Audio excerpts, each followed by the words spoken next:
সেদিন সন্ধেবেলায় হরি ওর ভ্যান চালিয়ে এসে উপস্থিত হলো তরুণের লটারির দোকানে। তরুণ, চলে এসেছি, নতুন লটারি এসেছে। ও হরি, এসে গেছিস? আয় আয়, তোর জন্যই তো অপেক্ষা করছিলাম। নতুন লটারির টিকিট এসেছে, আমি জানতাম তুই আসবি। নতুন টিকিট এসেছে আর আমি আসবো না? তাই কখনো হয় নাকি? চটপট ভালো দেখে টিকিট বের কর। টিকিট বাঁচতে বাঁচতে তরুণ একভাবে হরির দিকে কিছু সময় তাকিয়ে থাকে। কি রে, অমন করে আমার দিকে তাকিয়ে আসিস কেন? আচ্ছা, তোর শরীরটা কি ভালো নেই? তোকে দেখে কিন্তু ঠিক ভালো লাগছে না। না না, অমন কিছু নয়, আজকে গরম পড়েছে তো, তাই হয়তো।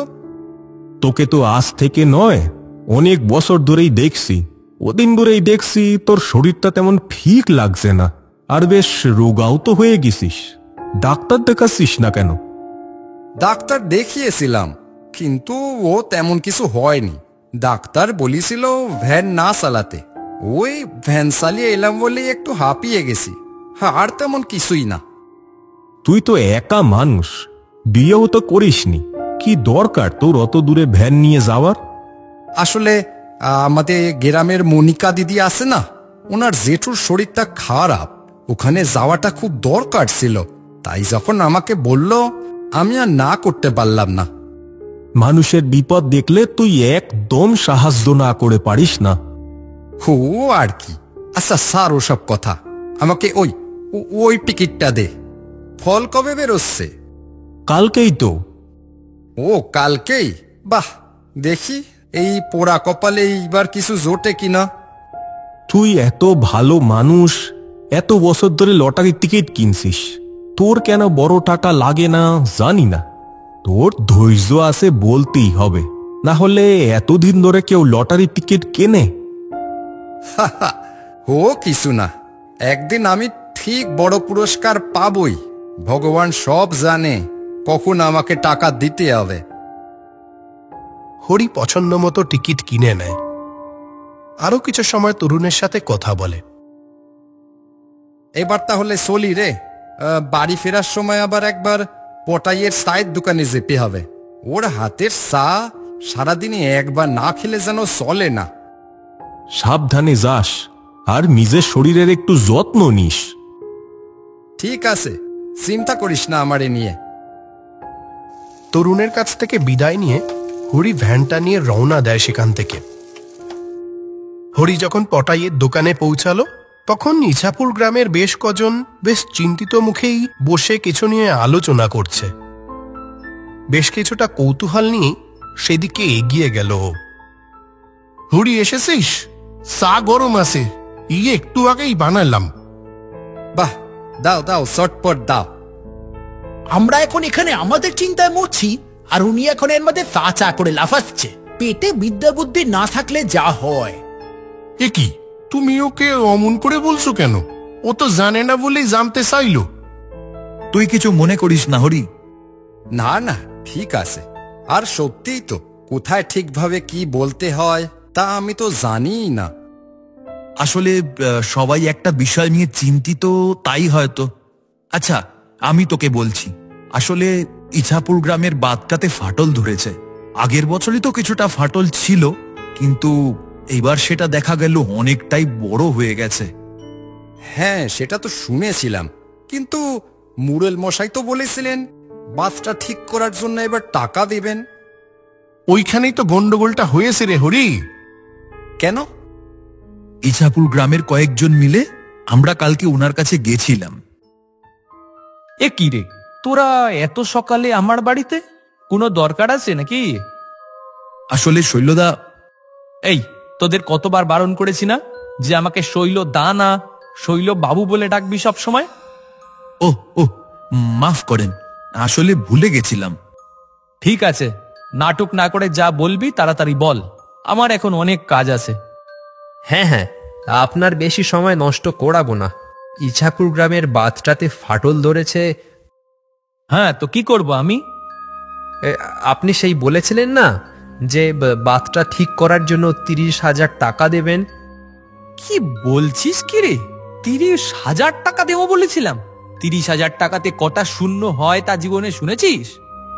কিন্তু শৈলবাবু, যখন আগের বছর আপনার মেয়ের গাড়ি দুর্ঘটনা হলো তখন অনেক রক্তের দরকার ছিল। সেই সময় আমাদের গ্রামের বেশ কিছু মানুষ রক্ত দিয়েছিল, আর তখনই আপনি বলেছিলেন পরের বছর বাঁধ সারাই করার টাকা দিয়ে। অমন কিছু বলেছিলাম বলে তো মনে পড়ছে না। এরই মধ্যে ভুলে গেলেন? তুই আমাকে শিখিয়ে দিবি নাকি রে কি মনে রাখতে হবে? এত সাহস তোর? যাক, তোকে তো পরে দেখে নিচ্ছি। তবে তোরা সকাল সকাল এসেছিস, তাই খালি হাতে ফেরাবো না। এই 2,000 টাকা দিয়ে দিলাম, তোদের অনেক কাজে লাগবে। এর থেকে বেশি আর এক কানা করিও দিতে পারবো না আমি। হরি, এইবার বুঝতে পারছিস তো সবাই কেন এমন চিন্তিত? মোড়ল মশাই এরকম কথা দিয়েও কিভাবে না করতে পারলো? নিজের কাজটা মিটে গেছে তো আবার কি? তাহলে কি হবে? তুই আর এত বুঝেই বা কি করবি? তোর তো আর কিছু করার মুরদ নেই।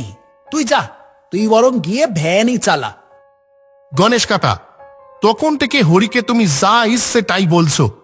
হরি ভ্যান চালিয়েও যতটা সবাইরে সাহায্য করে, তার কানা করিও তো তুমি করো না কখনো। আর যখন ওই মুরল মশাই যা নয় তাই বলে সবাইরে অপমান করছিল, তখন তুমি চুপ করেছিলে কেন? আসলে হরি ভ্যান চালায় বলে? গণেশ একদম চুপ করে থাকে। পটাই যে একটাও কিছু ভুল বলেনি। থাক রে পটাই, আমি আজ যাই। শরীরটা খুব একটা ভালো লাগছে না আজ। সে কি রে, আজ চা খাবি না? তুই তো আমার হাতের এই চা কত ভালোবাসিস। অন্যদিন খাবো, আজ আর ইচ্ছে করছে না। হরি আর একটাও কথা না বলে চলে আসে সেখান থেকে। ভ্যানটা নিয়ে হাঁটাতে হাঁটাতে বাড়ির পথে এগোয়। হরিটা চা খেতে কত ভালোবাসে, তোমার জন্য ওটাও খেতে পারলো না। এতটা তো বয়স হয়েছে, আর কবে কথা বলতে শিখবে? তুই ওই একটা ভ্যানওয়ালার জন্য আমার সাথে অমন নাপে কথা বলছিস? ও সবার আগে আমার বন্ধু, তারপর অন্য সব। আর কি বারবার ভ্যানওয়ালা ভ্যানওয়ালা বলছো?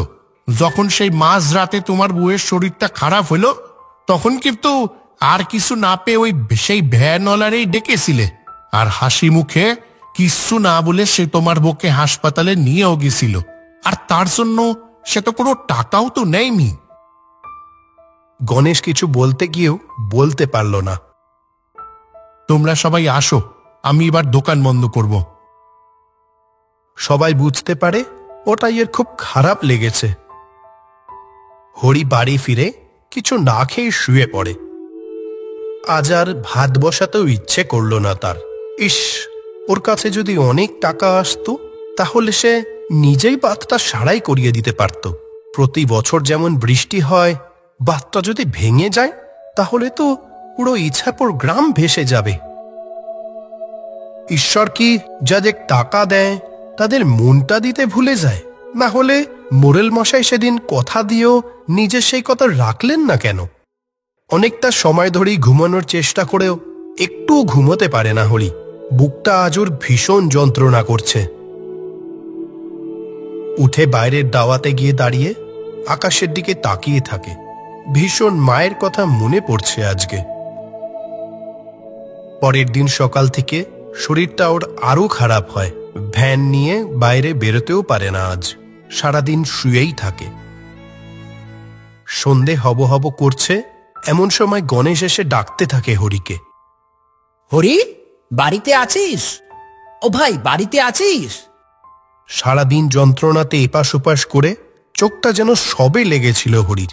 কোনো মাথায় উঠে এসে দরজা খোলে সে। এ কি গণেশ কাকা, তুমি? ভীষণ বিপদে পড়ে তোর কাছে এসেছি। আমার মায়ের শরীরটা খুব খারাপ করেছে। ডাক্তার বলেছে তাড়াতাড়ি হাসপাতালে ভর্তি করতে। ঘন্টা তিনেকের মধ্যে অপারেশন না করা হলে আর মাকে বাঁচাতে পারবো না। আর তোর ভ্যান ছাড়া তো এখন আর কোনো উপায় তো নেই।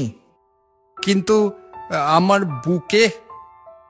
আমি জানি, আমি তোকে আগে অনেক খোঁটা দিয়েছি, কথা শুনিয়েছি, কিন্তু তুই কিছু মনে রাখিস না ভাই। এই যে আমি তোর পায়ে ধরছি। ছি ছি কাকা, এটা কি করছো? আমি তোমার ওসব কথা কিচ্ছু মনে রাখিনি। তোমার মা মানে তো আমারও মা। কিচ্ছু হতে দেব না আমি। আমার যত কষ্টই হোক, আমি ঠিক যাব।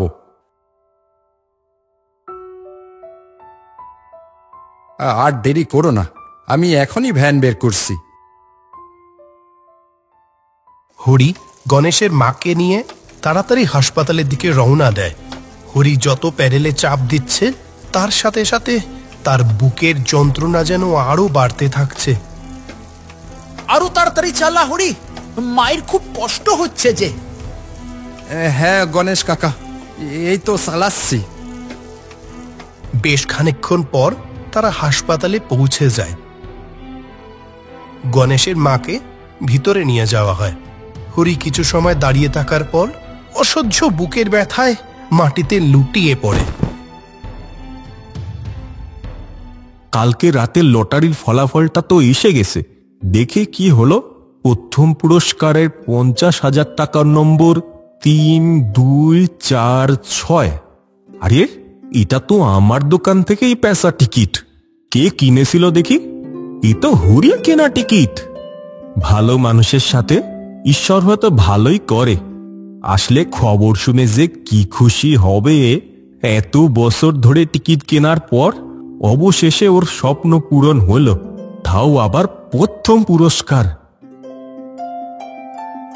আধ ঘন্টা পর হরি তরুণের দোকানে এসে উপস্থিত হলো। তরুণ, আজকে এত দেরি করলি? তোর কেনা লটারির টিকিট প্রথম পুরস্কার পেয়েছে রে হরি। তোর লটারির টিকিট কেনা আজ সার্থক হইল। ওই জন্যই তো এলাম আমি। তোর মুখটা অমূল লাগছে কেন? আজকে শরীরটা কি বেশি খারাপ? আর তোর ভ্যানটা কোথায়? তুই কখন এলি কিছু বুঝতেই তো পারলাম না। হরি এইসব প্রশ্নের কোনো উত্তর না দিয়ে সরাসরি বলে, তরুণ, এই টাকাটা বাঁধ ঠিক করার জন্য দিয়ে দিস। সে কি রে হরি, তুই এত বছর লটারির টিকিট কেনার পরে প্রথম টাকা পেলি, আর সেটা এইভাবে দিয়ে দিবি? মানুষের পাশে দাঁড়ালে, উপকার করলে যে শান্তি পাওয়া যায়, তা আর কোথাও পাওয়া যায় না রে। সত্যি হরি, তুই একদম আলাদা। তবে তোর টাকা তুই নিজে গ্রামের মানুষদের দিবি, আমারে দিতে বলছিস কেন? হরি কেবল মৃদু হাসে। এমন সময় আওয়াজ আসে, বলো হরি, হরি বল, বলো হরি, হরি বল। কে মারা গেল গ্রামে আজকে? চল দেখি তো গিয়ে। এ কি গণেশ কাটা, তোমরা ওটা কাঁধে কাকে নিয়ে আসছো? গণেশরা চোখের জল মুছে কাঁধের খাটিয়াটা নিচে নামিয়ে রাখে। এ যে হরি গো। আমার মাকে হাসপাতালে নিয়ে যাচ্ছিল। এ কি, ও হরির কি হলো? এই, কে কোথায় আসো?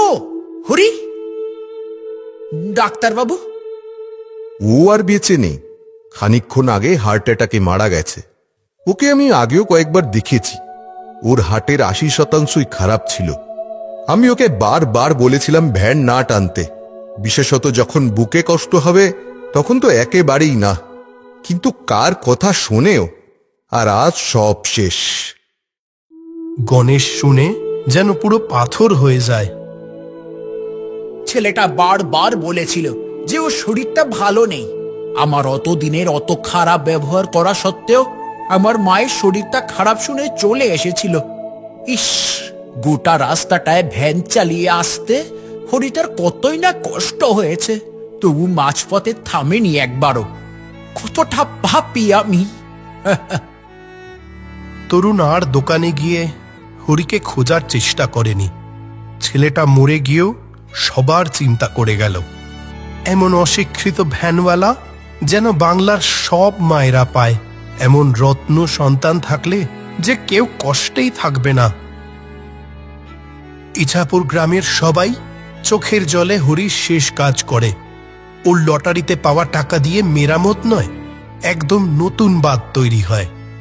হরি যেন আর এই পৃথিবীতে না থেকেও বিপদ থেকে ইছাপুর গ্রামের সবাইকে বাঁচাতে রয়েই গেল সবার মাঝে।